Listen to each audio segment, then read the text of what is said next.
Good morning प्रशिक्षुओं। जैसा कि हम पिछली कक्षा में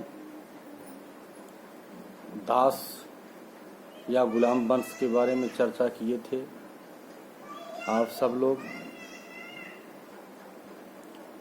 दास वंश के बारे में अवगत हुए।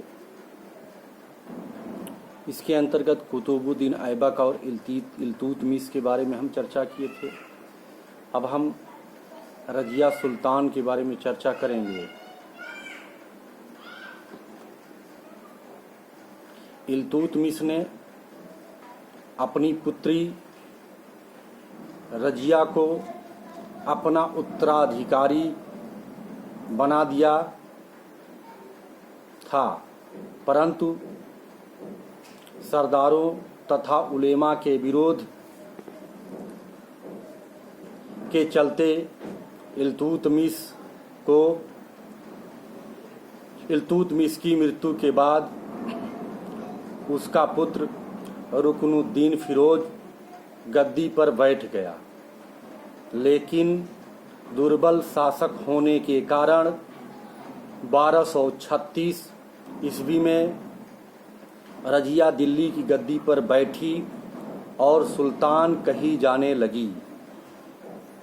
रजिया से पूर्व प्राचीन मिस्र और ईरान में महिलाओं ने रानियों के रूप में शासन किया था, परंतु मध्यकालीन विश्व में वह पहली मुस्लिम महिला शासक थी। रजिया ने लगभग 3 वर्ष 8 माह तक शासन किया।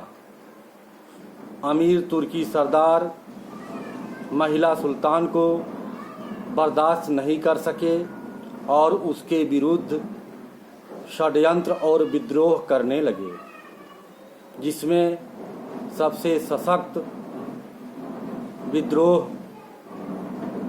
भटिंडा के अल्तुनिया का था, जिसे दबाने के लिए रजिया ने लाहौर पर चढ़ाई कर दी। युद्ध में उसका सेनापति याकूल मारा गया एवं रजिया की हत्या कर दी गई। रजिया के बाद बहराम शाह, अलाउद्दीन मसूद शाह तथा नासिरुद्दीन महमूद नाम मात्र के दिल्ली के सुल्तान बने, जबकि वास्तविक सत्ता अमीर सरदारों के हाथ में रही। नासिरुद्दीन महमूद 40 तुर्की अमीरों का दल इस समय अत्यधिक शक्तिशाली हो गया था। वे जिसे चाहते गद्दी से उतार देते थे और जिसे चाहते गद्दी पर बैठा देते थे। 1246 ईस्वी में इस दल ने इल्तुतमिश के पौत्र नासिरुद्दीन महमूद को सुल्तान बना दिया।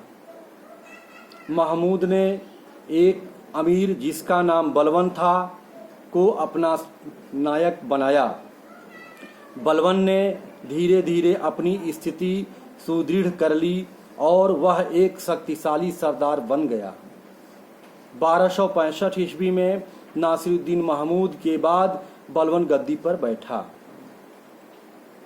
गयासुद्दीन बलवन एक योग्य और अनुभवी शासक था। उसने अपने शासनकाल में कई महत्वपूर्ण कार्य किए। उसने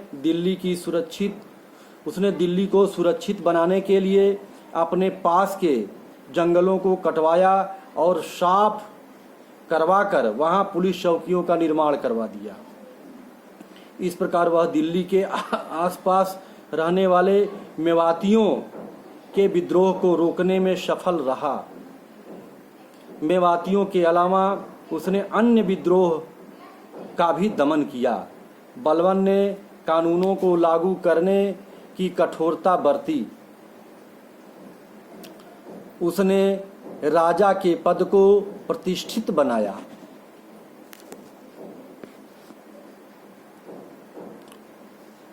उसने राजा के पद को प्रतिष्ठित बनाया। वह राजा को धरती पर ईश्वर का प्रतिनिधि मानता था।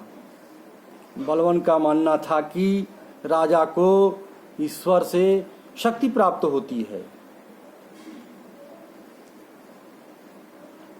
इसलिए उसके कार्यों को सार्वजनिक जांच नहीं की जा सकती। इससे उसकी निरंकुशता सुरक्षित होती थी। इसलिए वह दरबार में अत्यंत गंभीर मुद्रा में बैठता था। वह न तो कभी मजाक करता था और न ही हंसता था। उसने दरबार में निर्धारित ढंग से वस्त्र पहनकर आने बैठने आदि के बारे में नियम बनाने, जिनका कठोरता से पालन किया जाता था। उसने सुदृढ़ व्यवस्था बनाई जिससे राज्य की पूरी खबरें गुप्तचर सुल्तान को देते थे। बलवन की प्रमुख विशेषता थी कि उसने सदैव न्याय को सुल्तान का प्रमुख कार्य समझा। उसने शांति व्यवस्था बनाए रखने के लिए सेना पर भी ध्यान दिया। सैनिकों को संतुष्ट करने के लिए उसने उनका वेतन सदैव समय पर दिया। उन्हें सक्रिय रखने के लिए निरंतर अभ्यास पर बल दिया। मंगोल आक्रमण।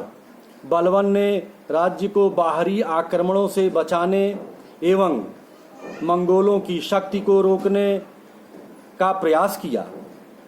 13वीं शताब्दी के प्रारंभ में एशिया और यूरोप में आक्रांताओं की नई लहर आई। वह नए आक्रमणकारी मंगोल थे जिन्हें उस महान साम्राज्य के लिए सबसे अधिक जाना जाता था, जिनका गठन उन्होंने चंगेज खान के नेतृत्व में किया। 13वीं सदी का अंत होते होते मंगोल साम्राज्य ज्ञात दुनिया के बड़े भाग तक फैल चुका था।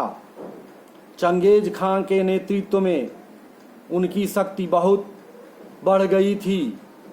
मंगोल आक्रमण की भयंकरता को बलवन भली भांति अनुभव करता था। इसलिए उन्हें रोकने के लिए उसने मंगोलों के मार्ग में पड़ने वाले पुराने दुर्गों की मरम्मत करवाई तथा नए दुर्गों का निर्माण करवाया। वहां पर सैनिकों एवं विश्वसनीय और अनुभवी अधिकारियों को नियुक्त किया। शस्त्र तथा भोजन आपूर्ति को पूर्ण व्यवस्थित किया। उसकी मृत्यु के बाद दिल्ली की गद्दी पर उसके वंश का शासन अधिक दिन तक न रह पाया, परंतु दिल्ली को जो शक्ति बलवन ने प्रदान की थी, उसके परिणाम स्वरूप खिलजी सुल्तान अलाउद्दीन अपने साम्राज्य का विस्तार करने में सफल रहा।